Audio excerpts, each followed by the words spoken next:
श्री गुरुदेव दत्त. नमस्ते स्वामी भक्तांनो, स्वामी साथ या चॅनलमध्ये आपले स्वागत आहे. अध्याय 15 निष्ठेचे फळ. यासाठी चॅनल सबस्क्राईब करा आणि व्हिडिओ जास्तीत जास्त शेअर करा.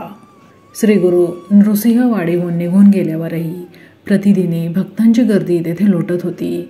अत्यंत श्रद्धेने, भक्तिभावाने, विश्वासाने त्या मनोहर पादुकांची व औदुंबर वृक्षाची पूजा सेवा केली जात होती. तेथील अष्टतीर्थात स्नाने केली जात होती. त्या स्थानाचे महात्म्य दररोज वाढत चालले होते. नानाविध अलौकिक लीला घडलेल्या दिसत होत्या, ज्ञात होत होत्या.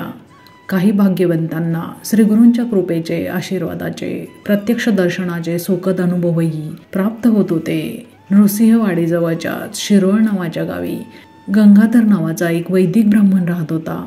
त्याची पत्नी शांत, सुशील व धार्मिक आचार विचार संपन्न अशी पतिव्रता होती. तिला 5 मुलगे झाले, पण बारसे होण्यापूर्वीच त्या प्रत्येकाला मृत्यूने गाठले. लागोपाठ 5 वेळा अनुभवलेल्या या दुःखद प्रसंगांनी ती अतिशय चिंतातूर व निराश झाली होती. केवळ मरण येत नव्हते म्हणूनच ती जगत होती. पहिल्या पुत्राच्या मृत्यूनंतरच्या प्रत्येक गरोदरपणात ईश्वरी कोप असल्यास दूर व्हावा म्हणून अथवा ग्रहपीडा असल्यास दूर व्हावी म्हणून जे काही उपाय सुचवले गेले ते तिने केले होते. अनेक देवदेवतांच्या भक्तिभावाने पूजा अर्चा केल्या, तरीही एकही पुत्र तिच्या मांडीवर खेळला नाही. परंतु त्या दयाळू जगनियंत्यास यत्किंचितही दोष न देता आपल्या पूर्वजन्मीच्या पापाचे हे फळ आहे असे मानून त्याच्या निवारणार्थ सतत परमेश्वराच्या उपासनेत ती रममाण होऊन राहू लागली.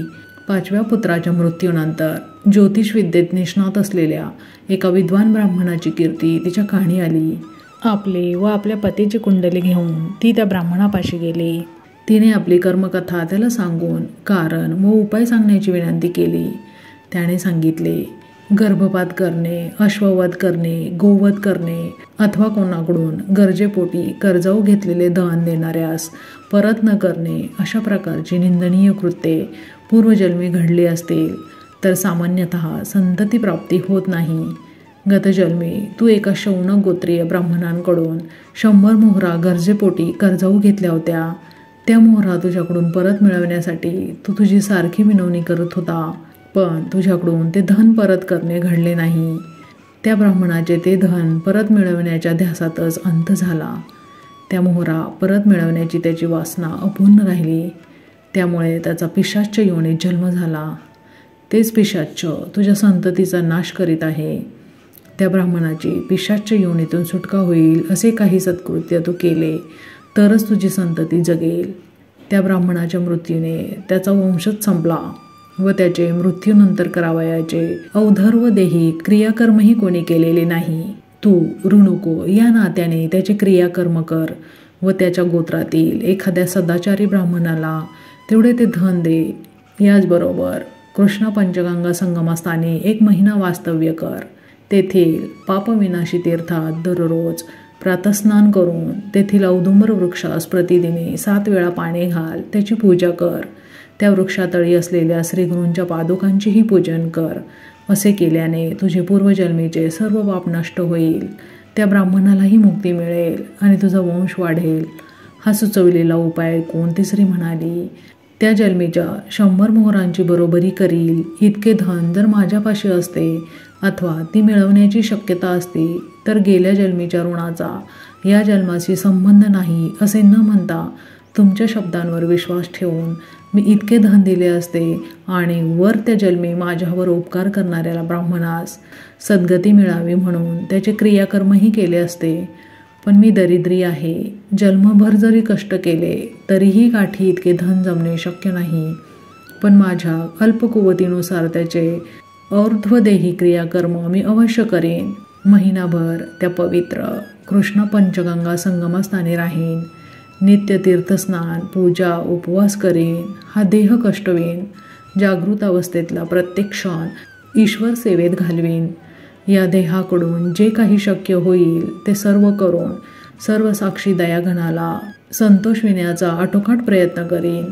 यावर त्या वयोवृद्ध ज्योतिषाने तसे केल्यास काही प्रमाणात निश्चितच फलप्राप्ती पदरी पडेल अविचल श्रद्धेने, असीम निष्ठेने, एकाग्र चित्ताने सर्व लौकिक व्यवहार विसरून श्रीगुरूंच्या मनोहर पादुकांचे पूजन केल्यास, तेथील औदुंबर वृक्षाची सेवा केल्यावर थोड्याच दिवसात पूर्ण यश पदरी पडण्याची शक्यताही नाकारता येत नाही, असे तिला सांगितले व सुयश चिंतून निरोप दिला. दुसऱ्या दिवशी त्या दुःखी स्त्रीने आपल्या मनाची मरगळ झटकून मोठ्या विश्वासाने, उत्साहाने, निर्धाराने आपला मुक्काम आपल्या पतीसह शिरोळहून हलवला. ती नृसिंहवाडी येथे हजर झाली. तेथील तीर्थात प्रातस्नान करून औदुंबर वृक्षाची व तळींच्या श्रीगुरूंच्या पादुकांची ती मनोभावे पूजा करू लागली. संपूर्ण दिवस केवळ पेलाभर दूध प्राशन करून दिगंबरा दिगंबरा श्रीपाद वल्लभ दिगंबरा हा दिव्य मंत्र जप सातत्याने करीत औदुंबर वृक्षभोवती ती असंख्य प्रदक्षिणा घालू लागली. संपूर्ण महिनाभर अशी कष्टप्रद सेवा करावी लागणार या विचाराने ती गडबडली नाही. श्री गुरुचरणांवरील अढळ विश्वास तिचे मनोधैर्य व तिचा शारीरिक उत्साह क्षणोक्षणी वाढवित होता. अशा प्रकारे श्रीगुरूंच्या व औदुंबराच्या सेवेत सतत 3 दिवस गेल्यावर तेथे एक अलौकिक चमत्कार घडला. उत्तरात्री तिला एक स्वप्न पडले. त्या स्वप्नात ते पिशाच्च तिच्यासमोर प्रकट होऊन दिलेल्या द्रव्याची मागणी करू लागले.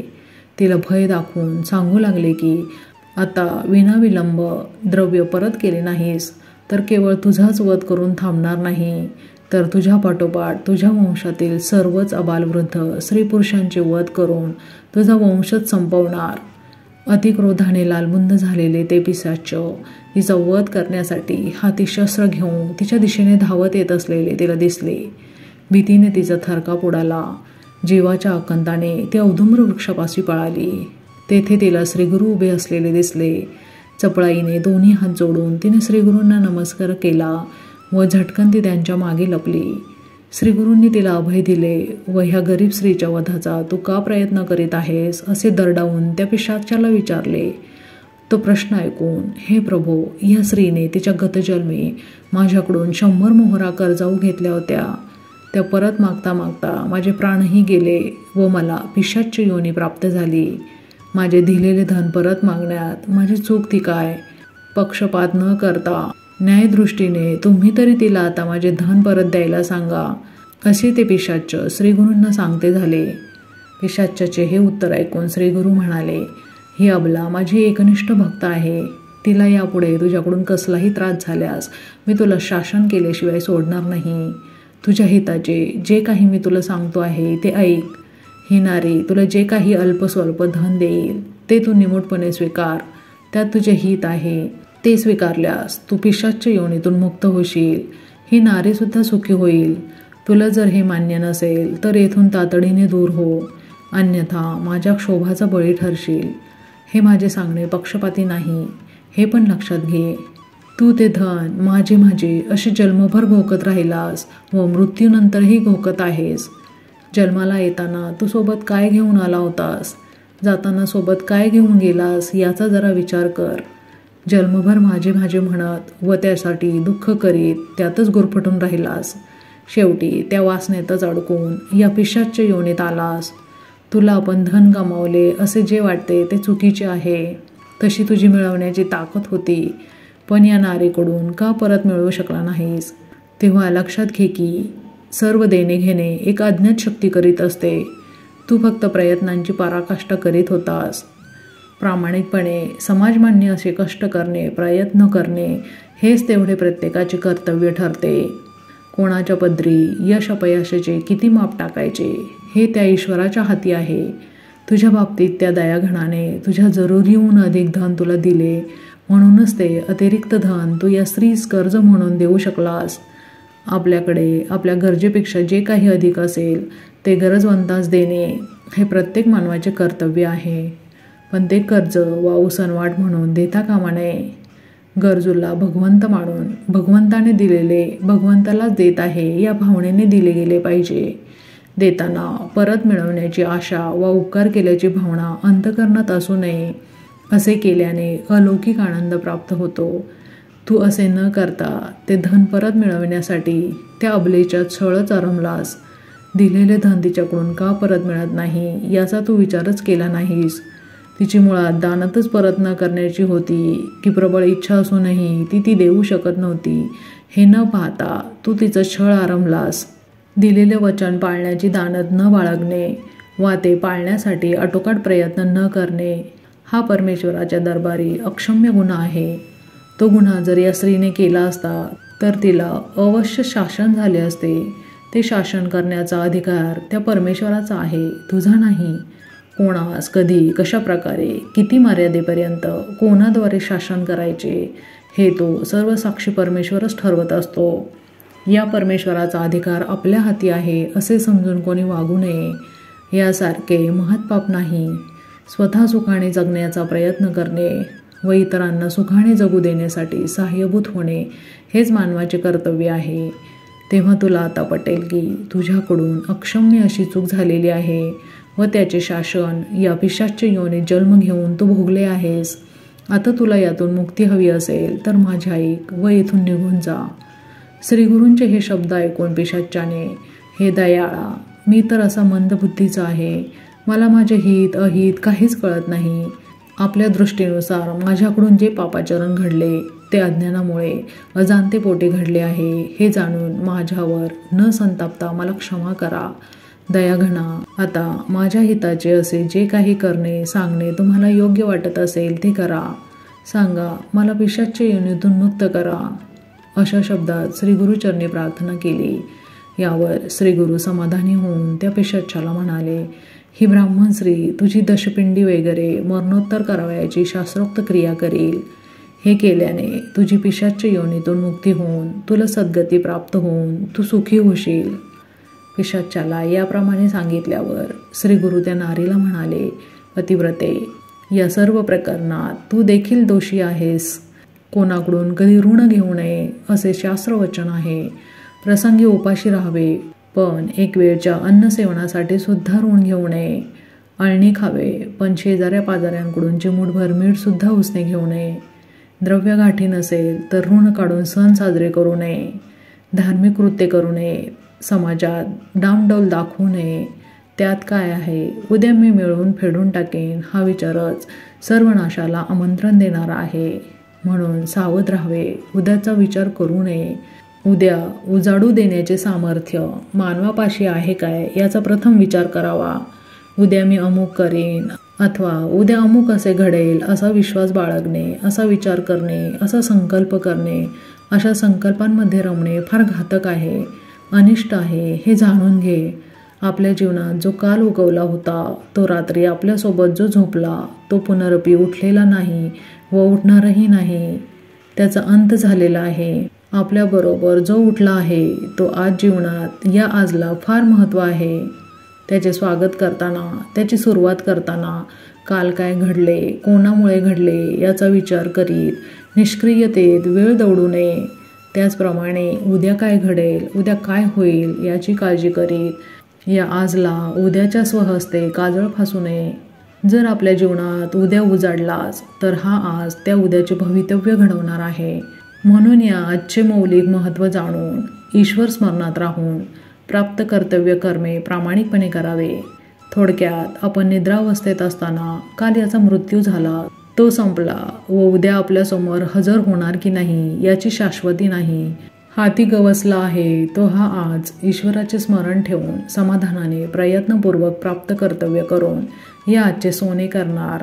ही उद्याची फसवी आशा बाळगून काळजी करून काल घडलेल्या गोष्टींची कारण परंपरा शोधित खंत करीत या आजची माती करणार याचा निर्णय सर्वप्रथम घेतला गेला पाहिजे. तेव्हा तुला सांगतो की या कधीही न उगवणाऱ्या उद्यावर विश्वास ठेवून तू ऋण घेतलेस त्या अनिष्ट कर्मांचे हे असे जीवघेणे फळ तुला मिळाले. या एका उद्यात अनेक उद्या लपलेले आहेत व ते दररोज हुलकावण्यात येत आहेत. हे तू प्रत्यक्ष अनुभवलेस. आता तुला शक्य असेल तितक्या द्रव्याधारे शास्त्रोक्त असे आवश्यक ते मरणोत्तर करावयाचे क्रियाकर्म या प्रेताच्या नावे आजपासून 10 दिवसांनी तू कर. येथील 8ही तीर्थात याच्या नावाने स्नान कर. सध्याप्रमाणे 7 दिवस या औदुंबर वृक्षाला स्नान घाल. सध्या तू येथे जशी आणि जी सेवा करीत आहेस तशीच आणखी 10 दिवस करीत राहा. असे केल्याने याच्या ऋणातून तू मुक्त होशील. या ब्राह्मणालाही मुक्ती मिळून सद्गती मिळेल. तुझे सर्व पाप नष्ट होईल, तू सुखी होशील व तुझा वंश वाढेल. त्या नारीला हे सांगून श्रीगुरू अदृश्य झाले. पिशाच्चही हवेत विरून गेलेले तिला दिसले. ते अद्भुत स्वप्न भंगले. ती खडबडून जागी झाली. पिशाच्याच्या भीतीचा पगडा तिच्या मनावरून पूर्णपणे उतरला व श्रीगुरूंच्या झालेल्या दुर्लभ दर्शनाने तिचे मन आनंदाने व्यापले. ती जागृत झाली तरी तिला अंथरूण सोडवेना. स्वप्नात पाहिलेले ते श्रीगुरूंचे रम्य दिव्य रूप पुन्हा पुन्हा नजरेसमोर आणून त्यांना सारखे वंदन करीत तशीच पडून राहिली. लवकरच सूर्योदय होणार होता याची जाणीव होताच ती लगबगीने उठली. प्रातस्नान करून दिगंबर पुजारी नावाच्या तेथील एका ब्राह्मणाच्या घरी गेली. हा दिगंबर उत्तम वैदिक तर होताच, पण त्याचबरोबर हसतमुख, दयाळू, निर्लोभी म्हणून प्रसिद्ध होता. तेथे जाताच आपण कोण, नृसिंहवाडीस का व कसे येणे झाले, आल्यावर श्रीसेवा कशी घडली व स्वप्नात काय पाहिले ऐकले हे सर्व त्या पुजाऱ्याला सांगितले. श्रीगुरूंच्या आज्ञेनुसार 10 दिवसांनी पिशाच्य रूपात वावरणाऱ्या त्या ब्राह्मणाचे क्रियाकर्म करावयाचे असून त्या बाबतीत सहाय्य करा, मार्गदर्शन करा अशी विनंती केली. तिच्या परिस्थितीला झेपेल इतपत खर्चात शास्त्रानुसार कोणतीही उणीव न राहू देता कार्य करून देईन असे त्या सहृदय पुजाऱ्याचे आश्वासन मिळवून ती तेथून परत आली. औदुंबर वृक्षापाशी आल्यावर श्रीगुरूंच्या आदेशानुसार सेवा करीत तिने 10 दिवस घालवले व त्यानंतर त्या पिशाच्याचे क्रियाकर्मही उरकले. या तिच्या कृतीमुळे तिच्या सर्व पापांचा नाश तर झालाच व पिशाच्यालाही मुक्ती मिळाली. अशा प्रकारे श्रीगुरूंच्या आज्ञेनुसार सर्व काही व्यवस्थित पार पडल्याचे समाधान तिला प्राप्त झाले. हे सर्व करीत असताना तिच्या पतीचीही उत्तम साथ तिला मिळाली होती. अमरेश्वराचे दर्शन घेतल्यावर तेथून शिरोळला परतण्याचा बेत तिने पक्का केला. यानुसार तो दुसरा दिवस समोरच असलेल्या अमरेश्वर येथे घालून त्या रात्री ती मुक्कामासाठी नृसिंहवाडीला आली. त्या रात्री श्रीगुरू परत एकदा त्या साध्वीच्या स्वप्नात आले. त्यांनी तिच्या ओटीत 2 श्रीफळे घातली व तिला उदयिक पारणे करून दोन्ही फळांचे भक्षण करून घरी परतण्यास सांगितले. तुला पूर्णायुषी पुत्र होऊन तुझा वंश वाढेल असा तिला आशीर्वाद देऊन श्रीगुरू अदृश्य झाले. तिने आपल्या पतीला उठवून त्या स्वप्नाची हकीकत त्याला सांगितली. दुसऱ्या दिवशी श्रीगुरूंच्या आज्ञेवर हुकूम त्यांनी पारणे केले. तिने ती श्रीफळे खाल्ली व ती जोडी श्रीगुरूंच्या पादुकांना व त्या औदुंबर वृक्षाला मनोभावे वंदन करून आनंदात शिरोळ येथील आपल्या घरी परतली. घरी परतल्यावर नित्याप्रमाणे ती ईश्वर स्मरणात राहून आपली गृहकृत्य करण्यात दंग झाली. पण यावेळी श्रीगुरूंच्या आशीर्वादाने आपला पुत्र आपल्या मांडीवर लवकरच खेळणार आहे हा जबरदस्त विश्वास तिच्या मनात आला होता. पूर्वीची निराशा तिला सोडून गेली होती. दिवस जाता जाता तिने एका पुत्रास जन्म दिला. पाठोपाठ 2 वर्षाच्या अंतराने तिने दुसऱ्या पुत्राला जन्म दिला. अशाप्रमाणे श्रीगुरूंच्या आशीर्वादाने तिच्या घरातील 2 बालके खेळू लागली, बागडू लागली. होता होता पहिला मुंजीच्या वयाचा झाला व दुसरा 3 वर्षाचा झाल्यामुळे त्याचे चौल कर्म करण्याची वेळ समीप आली. एकाच दिवशी हे दोन्ही कार्यक्रम उरकण्याचे ठरवून त्याप्रमाणे मुहूर्त नक्की केला. पण दुर्दैवाने मुहूर्ताच्या आदल्या दिवशी तिचा तो केवळ 3 वर्षाचा लहान मुलगा तापाने फणफणला. बघता बघता रात्र होण्यापूर्वीच त्याला धनुर्वात झाला व सतत 3 रात्री मृत्यूशी झगडून शेवटी तो मृत्यूस शरण गेला. या जगताचा त्याने निरोप घेतला. अशा प्रकारे आपल्या पुत्राचा अकाली झालेला मृत्यू पाहून ते माता पिता शोकाने विव्हल झाले. हृदय विदीर्ण करीत असा आक्रोश करू लागले.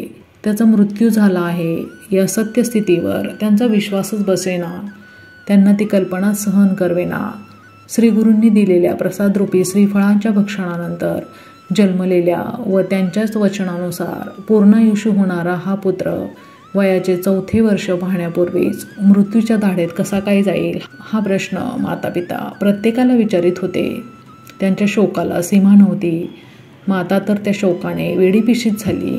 त्या कलेवरावर पडून त्या बाळाचे एक एक बोल, गुण, खोड्या आठवून ती अवरीत आक्रोश करीत होती. कपाळ सारखे जमिनीवर आपटल्यामुळे कपाळातून ठिबकणारे रक्त आता चेहऱ्यावर ओघळले. जमलेल्या नातेवाईकांना, शेजाऱ्यांना हा तिचा शोक पाहावेना. त्यांनी अशा प्रसंगी सामान्यतः जे काही सांगितले जाते ते सांगून तिची समजूत करण्याचा प्रयत्न केला. शोक आवरून प्रेत अंत्यसंस्कारासाठी देण्याची विनवणी ते करू लागले. माता म्हणू लागली, हा माझा पुत्र म्हणजे मी देह कष्ट होऊन श्रद्धापूर्वक केलेल्या श्रीगुरूंच्या सेवेचे मला मिळालेले फळ आहे. या फळाचा अकाली नाश होणार नाही आणि असे जर घडले, श्रीगुरूंनी मला अशा प्रकारे फसवले तर त्यांना भक्तवत्सल, दयाघन, कृपाळू, सत्यवचनी कोण म्हणेल? त्यांच्यावर विश्वासून कोण राहील? हा माझा बाळ तापाशी झगडून थकून झोपला आहे. थोड्या वेळाने तो उठणार आहे. त्याला नेऊ नका, मी तुमच्या पाया पडते. तुम्ही त्याला हात लावू नका, जबरदस्ती करू नका. जबरदस्ती करणारच असाल तर माझ्यासह त्याला अग्नी द्या. असे म्हणून तिने ते प्रेत आपल्या पोटाशी धरले. सर्वांकडून तिचे समजून घालण्याचे व ते प्रेत हाती घेण्याचे प्रयत्न सारखे चालूच होते. वेळ होत होता. तो संपूर्ण दिवस संपून दुसऱ्या दिवशीची दुपार झाली. ती शोकाकुल माता एखाद्या वाघिणीप्रमाणे चवताळून उठायची व प्रेताचे रक्षण करायची. कोणाला स्पर्शही करू देईना. तेथे जमलेल्या सर्वांना काय करावे तेच सुचेना. अकस्मात त्यावेळी तेथे एक तेजस्वी चेहऱ्याचा बालब्रह्मचारी आला व अत्यंत आर्जवी व मधुर शब्दात तो त्या मातेला म्हणाला, माते, वृथा शोक करू नकोस. जन्माला आलेल्या प्रत्येकाचा मृत्यू म्हणजेच नाश हा होणारच आहे. या जगाचा तो नियमच आहे. हा मृत्यू कोणीही थांबवू शकला नाही, थांबवू शकणार नाही.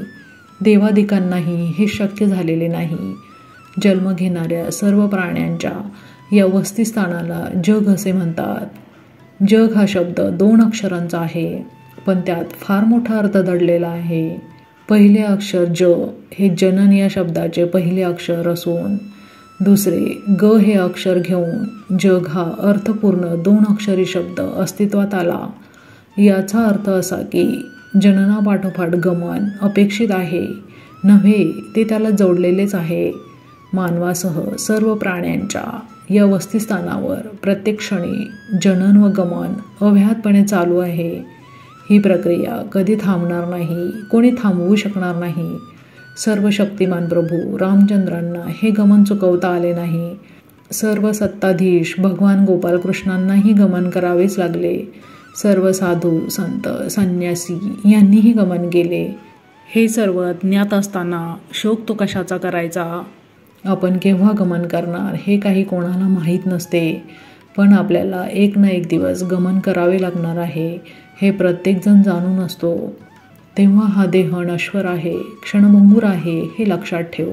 या दररोज होणाऱ्या जननाच्या प्रवेशपत्रिका कोणाकोणाला द्यावयाच्या, त्याचप्रमाणे दररोजच्या गमनाच्या यात्रेची तिकिटे कोणाकोणाला द्यावयाची हे तो जगन्नियता ठरवत असतो. तेव्हा हा शोकावर जळावरचा फेस, बुडबुडा, लाट कधी टिकेल काय? हा नरदेहसुद्धा फेसासारखा, लाटेसारखा, बुडबुड्यासारखाच नश्वर आहे, क्षणभंगूर आहे. या अवनीतलावर ज्याची ज्याची म्हणून उत्पत्ती होते त्या प्रत्येकाचा लय हा होणारच आहे. उत्पत्ती व लय अथवा जनन व गमन अथवा जन्म व मृत्यू या 2 स्थिती घडण्यामध्ये जो काल जातो ते जीवन. हे प्रत्येकाचे जीवन किती लांबलचक असणार, म्हणजे जन्म झाल्यावर कोण किती वर्षे, महिने, दिवस, तास, क्षण या पृथ्वीवर श्वास घेत राहणार हे त्या जन्म घेणाऱ्याच्या प्रारब्धावर अवलंबून आहे. तू हा माझा मुलगा गेला म्हणून शोक करतेस, पण खरे पाहता तो तुझा नव्हताच. ही सर्व नाती मानवाने मायेपोटी निर्माण केली आहेत. कोण कोणाचे नसते. प्रत्येकजण एकटा जन्माला येतो व आपल्या परतीचा प्रवासही एकटाच करतो.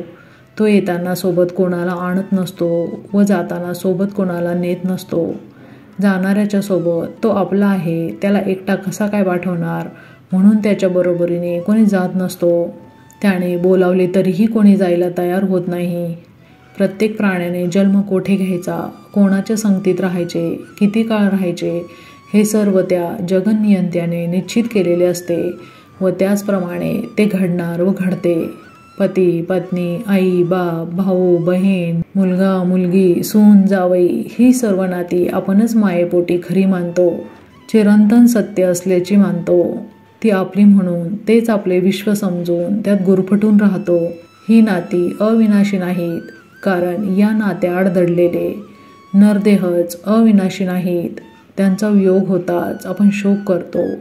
जर ही नाती खरी असती तरी या नातेवाईकांची साथ, सोबत, संगत आपल्याला आपल्या जन्मापूर्वीच झाली पाहिजे होती. या संपूर्ण जीवनात कसल्याही रागालोभाची तमा न बाळगता, कोणताही स्वार्थ न पाहता ती साथ, सोबत, संगत लाभली पाहिजे होती. हे काहीच कधी घडत नाही, घडणारही नाही, हे सत्य आहे.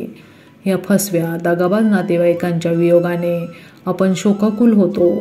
तू लक्षात ठेव, समजून घे की एकुलता एकच नातेवाईक सत्य आहे, चिरकाल टिकणारा आहे.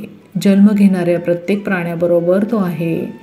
हा आपला सत्य नातेवाईक, हा जगन्नियंता म्हणून ओळखला जाणारा हा परमेश्वर, हा एकमेव तेवढा आपल्या जन्मापूर्वीही आपल्या सोबत होता, जन्मानंतरच्या या संपूर्ण जीवनातही साथ करतो आहे व मृत्यूनंतरच्या आपल्या प्रवासातही निस्वार्थीपणे विना तक्रार साथ, सोबत, संगत करणार आहे. याच आपल्या चिरंतन सत्य नातेवाईकाला, परमेश्वराला आपण विसरून त्याला नातेवाईक समजतो व त्यांच्या त्या क्षणभंगूर सानिध्यात आनंद मानतो व त्यांच्या वियोगाने शोकाकुल होतो. ज्यावेळी परिस्थितीचा फटका बसतो, संसाराच्या तापाचा चटका जाणवतो, त्यावेळेस तेवढीच आपणास व नातेवाईकाची आठवण होते. त्याच्या सहाय्याची, आधाराची, त्याच्या प्रेमाच्या उभेची आपण आतुरतेने वाट पाहतो. त्याची मनोभावे आळवणी करतो व एकदा का त्याने परिस्थितीत मनाजोगता बदल करून दिला की आपण सहजगत्या त्याला विसरून जातो. खरे नाते, कायम टिकणारे नाते फक्त त्याच्याशीच आहे, हे सातत्याने प्रत्येकाने लक्षात ठेवले पाहिजे. तो आपणास दुरावला तरच शोक करणे बरोबर नाही. वास्तविक पाहता तो कधीच दुरावत नसतो. दुरावतो ते आपणच त्याला विसरतो, त्याचे अस्तित्व, सानिध्य दुर्लक्षितो व आपल्याच घमेंडीत राहतो. याचाच अर्थ तो अथवा त्याला दुरावणे होय. अन्याची साथ, सोबत, संगत हा आपल्या प्रारब्धानुसार काही काळापुरतीच लाभणार हे विसरता कामा नये. म्हणून तू आता अवाजवी शोकावर व हे कलेवर या लोकांच्या स्वाधीन कर. त्या बालब्रह्मचार्याचा हा उपदेश ऐकून त्या मृत बालकाची माता म्हणाली, स्वामी स्पष्ट बोलते म्हणून क्षमा करा. आपले जरी हे पटण्यासारखे विचार असले तरी माझे मात्र समाधान होत नाही. प्रत्यक्ष श्रीगुरूंच्या म्हणजेच प्रत्यक्ष जे प्रभू दत्तात्रेयचे अवतार ते परमदयाळू सत्यवचनी नृसिंह सरस्वती स्वामी महाराज यांच्या आज्ञेनुसार मी सेवा उपासना केली. त्यांनी संतुष्ट होऊन स्वप्नात दर्शन देऊन मला श्रीफळे दिली व त्याचे भक्षण केल्यावर पूर्णायुषी पुत्र होतील असे सांगितले. मी त्यांच्यावर श्रद्धा ठेवली व हा माझा मुलगा पूर्णायुषी होणार म्हणून त्यांच्यावर विश्वासून राहिले. यात माझी कोणती चूक झाली? अवघे 3 वर्षांचे आयुष्य म्हणजेच पूर्णायुषी का? श्रीगुरूंवर म्हणजे साक्षात परमेश्वरावर विश्वास ठेवायचा नाही तर अन्य कोणावर ठेवायचा? कोणावर विसंबून राहायचे? लोखंडाचे सोने न करणाऱ्याला कोणी परीस म्हणेल काय? ज्याचे वचन सत्य होत नाही त्याला कोणी परमेश्वर म्हणेल काय? त्यांचे शब्द जर खरे होणार नसतील तर या जगतात सत्य अस्तित्वातच नाही असे म्हणावे लागेल. त्यांच्या वचनावर विश्वास ठेवू नये. त्यांची वचने, त्यांचे आशीर्वाद सत्य होत नसतात अशी जर त्यांची कीर्ती गाजली तर चालेल काय? तेव्हा आता मी कोणाचीही ऐकणार नाही. मला त्यांनी दिलेला हा पुत्र जर त्यांना परत न्यायचा असेल तर माझ्यासमोर प्रत्यक्ष येऊन त्यांनी न्यावा व पूर्णायुषी या शब्दाचा अर्थ मला सांगावा. अन्यथा संगमावरील त्यांच्या पादुकांसमोर मी या देहाचा त्याग करणार. त्यानंतरच माझ्या कलेवरासह हे माझ्या बाळाचेही कलेवर या मंडळींना मिळेल. या तडजोड होणार नाही.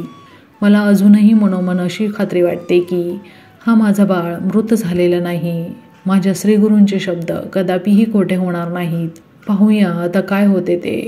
प्रारब्धच जर सर्वश्रेष्ठ असेल तर परमेश्वराचे सहाय्य कोणालाही कधीही काहीही केल्याने मिळालेच नसते. हरिभक्ती कोणी केलीच नसती. सत्यचरणाची, सन्मार्गाची, उपासनेची, श्रद्धापूर्वक, निष्ठापूर्वक भक्तीची वाट कोणी चोखाळलीच नसती. परमेश्वरावर आत्यंतिक विश्वास ठेवून या मार्गाने गेल्यावर आपले प्रारब्धसुद्धा बदलता येते असा माझा विश्वास आहे. मी जाणते की श्रीगुरु माझी सत्व परीक्षा घेत आहेत, माझी कसोटी पाहत आहे. हा मुलगा त्यांना जिवंत करावाच लागेल. मी हे कलेवर देणार नाही. हे तिचे तळमळीचे व श्रीगुरूंवरील आत्यंतिक विश्वासाचे बोल ऐकून तो ब्रह्मचारी म्हणाला, तुझा मुलगा पूर्णायुषी होणार असा विश्वास तू श्रीगुरूंवर ठेवलास, पण तो मृत झालेला आमच्या दृष्टीला स्पष्टच दिसत आहे. तू म्हणते श्रीगुरू तुझी कसोटी पाहत आहेत व तुझा अजूनही विश्वास आहे की हा मुलगा पुन्हा जिवंत होणार. तुझी हरिभक्ती अत्यंत श्रेष्ठ दर्जाची असेल, तुझी श्रद्धा निष्ठा अत्यंतिक तळमळीची असेल तर त्या दयाळू परमेश्वराला ते तुझे प्रारब्ध बदलण्यास भाग पाडतील. क्वचित कोठे घडणारे असले तरी हे अगदीच अशक्य नाही. तेव्हा आता विलंब न लावता कृष्ण पंचगंगा संगमस्थानी प्राप्त झालेल्या आशीर्वादाचे हे फळ तू तेथे घेऊन जा व त्या संगमस्थानावरील औदुंबर वृक्षाच्या तळी असलेल्या पादुकांसमोर ठेव. तुझे सर्व विचार त्यांना सांग, तेच तुला मार्ग दाखवतील. जा, विलंब करू नकोस. हे बालब्रह्मचारी म्हणजे त्या रूपात वेशात तेथे आलेले साक्षात दत्तावरी श्री नृसिंह सरस्वती महाराज होते व खरोखरच तिच्या कल्पनेनुसार तिच्या भक्तीचा, निष्ठेचा, श्रद्धेचा ते कस पाहत होते. त्यांचे ते बोल ऐकून ती स्त्री ते प्रेत आपल्या पोटाशी बांधून कृष्ण पंचगंगा संगमस्थानावरील त्या औदुंबर वृक्षापाशी गेली. त्या औदुंबर वृक्षातळी असलेल्या पादुकांसमोर तिने ते प्रेत ठेवले व आपल्या मनातील प्रश्नांची, विचारांची तिथे तिने उजळणी केली. तिने आपल्या रक्ताने त्या भिजवल्या व हा मरडा फोडून श्रीगुरूंना सहाय्यार्थ येण्यासाठी हाका मारू लागली. नाना प्रकारे पुत्राचे प्राण परत करण्याची त्यांना अर्थतेने विनवणी करू लागली. होता होता रात्र झाली. सोबत आलेले नातेवाईक, शेजारी यांनी ते प्रेत आपल्या ताब्यात घेण्याचा येथेही प्रयत्न करून पाहिला, पण ती माता कशालाच बधेना. रात्री त्या जंगलात राहणे इष्ट न वाटल्याने दुसऱ्या दिवशी सकाळी परतण्याचा व प्रेताचा अंत्यसंस्कार करण्याचा विचार करून ते नातेवाईक व शेजारी आपापल्या घरी परतले. तेथे आता त्या प्रेतासमवेत फक्त माता पिता तेवढेच उरले. आजची ही दुसरी रात्र होती. आदल्या दिवशी सकाळी त्या मुलाची प्राणज्योत मालवली होती. त्या वेळेपासून त्या मातेचा, त्या पित्याचा अन्नपाण्याविना अव्याहत शोक चालू होता. निद्रेविना, मनशांतीविना, अन्नाविना त्यांची मने व शरीरे पार थकून गेली होती. तेथील नदीवरील थंड वाऱ्याने, त्या जंगलातील नीरव शांततेने त्यांना अनावर झोप येत होती. पण ती प्रयत्नपूर्वक आवरून ती जोडी श्रीगुरूंची अवरीत विनवणी करीत होती. शोकात बुडून गेली होती. आता तर रात्रीचे 3 प्रहर होत आले होते. शेवटी त्या प्रेतासमोर बसलेल्या अवस्थेतच त्या थकलेल्या, भागलेल्या शरीरांना अनावर निद्रेने घेरलेच. अशा प्रकारे निद्रित असलेल्या त्या मातेला एक स्वप्न पडले. त्या स्वप्नात जटा धारण केलेला, सर्वांग भस्माने व्यापलेला, गळ्यात रुद्राक्षमाला असलेला, व्याघ्रचर्म परिधान केलेला, हाती योगदंड, त्रिशूळ असलेला असा एक तपस्वी त्या पादुकांच्या ठिकाणी अवतीर्ण झालेला तिला दिसला. तो तिला म्हणाला, आमच्याकडून तू विनाकारण तक्रार करीत आहेस. तुला उपद्रव पोहोचेल, तुझी हानी होईल असे आम्ही काय केले आहे? आमची चाल असत्य नसते, आमचे बोल असत्य नसतात. आम्ही भक्तीला वश होऊन भक्तांच्या रास्त इच्छा पुरवितो, हे सत्य आहे. प्रारब्धही बदलणे आम्हाला अशक्य नाही, पण हा बदल भक्तीच्या श्रेष्ठतेवर अवलंबून आहे. मातेच्या प्रारब्धातच जर पुत्रवियोग असेल तर त्याला पूर्णायुषी पुत्र काय करणार? या मातेच्या प्रारब्धानुसार त्याला आपल्या आयुष्याचा बळी द्यावा लागेल. तुझ्या बाबतीत हेच घडले आहे. आमचा व त्या पुत्राचा काही दोष नाही, पण तुझ्या निष्ठेने, श्रद्धेने, भक्तीने, आम्हावरील जबरदस्त विश्वासाने तुझे प्रारब्ध बदलणे आम्हाला भाग पाडले आहे. पुत्रही त्याच्या प्रारब्धानुसार पूर्णायुषी होणार आहे. तेव्हा आता मी तुझ्या मुलाला तुझ्या देखत पुन्हा जिवंत करतो, पहा. असे म्हणून त्याने त्याच्या सर्वांगाला भस्म लावले व त्या प्रेताचे तोंड उघडून त्यात फुंकर मारून प्राण म्हणजेच वायू भरला व तो तपस्वी अदृश्य झाला. ती माता खडबडून जागी झाली. तिला प्रथम ते स्वप्न खरे वाटेना. सगळ्या मनाच्या कल्पना आहेत असा विचार करीत असताना ते प्रेत तिला हल्ल्यासारखे दिसले. ती भेदरली, तिला दरदरून घाम फुटला. तिने पतीला उठवले व घाईघाईने सर्व स्वप्न त्याला सांगितली. एव्हाना तो मुलगा उठून बसला होता. तो पिता पण घाबरला. भूतपिशाच तर नाही ना अशी शंका त्याच्या मनाला चाटून गेली. पण एव्हाना तो बाळ मातेला पिलगला व आई मला भूक लागली आहे असे म्हणू लागला. यावर त्या मातेची व पित्याची खात्री झाली की आपला पुत्र श्रीगुरूंनी जिवंत केला आहे. त्यांच्या आनंदाला पारावार राहिला नाही. परमेश्वराला दोष दिल्याबद्दल, श्रीगुरूंवर अविश्वास दाखविल्याबद्दल त्या जोडीला मनस्वी खेद झाला. त्यांनी त्या पादुकांवर लोळण घेऊन श्रीगुरूंची मनपूर्वक क्षमा मागितली. नदीतून पाणी आणून त्या पादुका स्वच्छ केल्या. पुत्रासह नदी स्नान करून पादुकांचे औदुंबर वृक्षाचे अत्या आनंदाने कृतज्ञपूर्वक भक्तिभावाने पूजन केले. त्यांची स्तुती गात, त्यांची वारंवार क्षमा मागत त्यांची भोवती प्रदक्षिणा घालण्याला सुरुवात केली. सूर्योदय होण्यास थोडा अवधी असताना नातेवाईक व शेजारी आज काही झाले तरी प्रेताला अग्नी हा द्यायचाच असा निश्चय करून तिथे परतले. परतताच माता पिता मुलासह औदुंबर वृक्षाभोवती अत्यानंदाने प्रदक्षिणा घालत असलेले पाहून आपणास वेळ तर लागले नाही ना, आपण स्वप्नात तर नाही ना, पाहतो ते दृश्य सत्यच आहे ना, भास तर नाही ना असे एकमेकांना विचारू लागले. काही क्षणातच त्या दृश्याच्या सत्यतेबाबत त्यांची खात्री पटली व तेही त्या आनंदात सामील झाले. श्रीगुरूंच्या अलौकिक शक्तीची त्यांना जाण झाली. त्यांनी श्रीगुरूंचा जय जयकार करून सर्व आसमंत दणानून सोडला. काही तासातच ही बातमी वायुवेगाने सर्वत्र पसरली.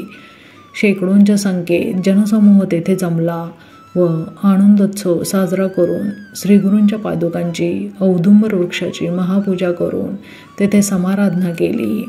सर्वांनी हे मान्य केले की या नृसिंहवाडीत श्रीगुरू असून भक्ती जर परमश्रेष्ठ दर्जाची असेल तर ते प्रारब्धही बदलू शकतात. आनंद व्यक्त करीत क्षमा मागत ते माता पिता पुत्रासह आपल्या घरी परतले.